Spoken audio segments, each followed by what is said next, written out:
Hello बच्चों, let's see this question. If A is a set element A, B, C, D, E, B is a set whose element A, C, E, G, and C is a set whose element B, E, F, G, verify that A union A intersection B intersection C is equal to A intersection B intersection C. तो चलो इस question को solve करते हैं. तो की concept use करूंगी इस क्वेश्चन में.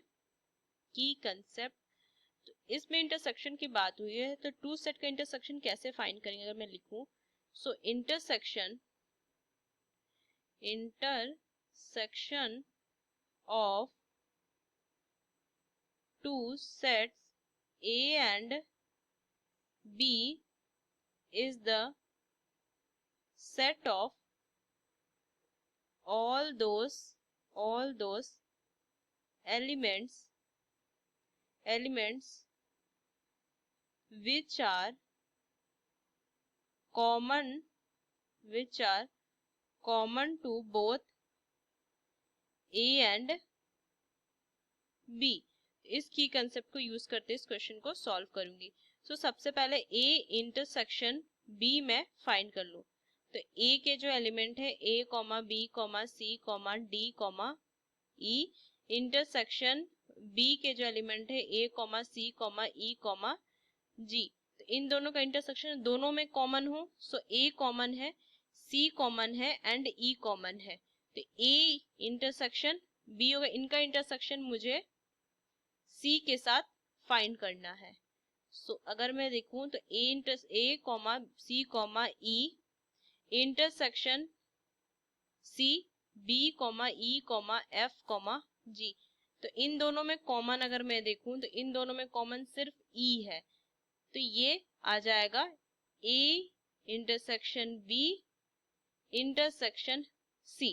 सो अब ये तो मेरा LHS आ गया ना. LHS वाले पार्ट को मैंने ये देखा. अब RHS वाले पार्ट के लिए मैं देखूंगी. तो सबसे पहले मैं B इंटरसेक्शन C फाइंड कर लूं. तो B, A, C, E, G इनका इंटरसेक्शन C के साथ B, E, F, G. सो इन दोनों में कॉमन क्या है अगर मैं देखूं तो इन दोनों में कॉमन जो है वो सिर्फ E एंड G है. इन दोनों में कॉमन जो है वो E एंड G है. ये B इंटरसेक्शन C आ गया. अब इनका इंटरसेक्शन मुझे फाइंड करना है A के साथ. सो A intersection B intersection C. So A, B, C, D, E intersection E, G. तो यहां से देखें तो दोनों में कॉमन क्या है. अगर मैं देखूं तो दोनों में सिर्फ कॉमन E है. तो मैं यहां से क्या लिख सकती, A intersection B intersection C is equal to, इस सेट में जो है वो सिर्फ E आएगा. तो ये मेरा RHS था. तो मैं कह सकती हूँ LHS जो है वो RHS के इक्वल आया. मतलब कि अगर मैं देखूं तो लिख सकती हूँ A इंटरसेक्शन, इनका इंटरसेक्शन अगर मैं C के साथ देखूं ये इक्वल होगा A intersection B intersection C से. और यही मुझे वेरीफाई करना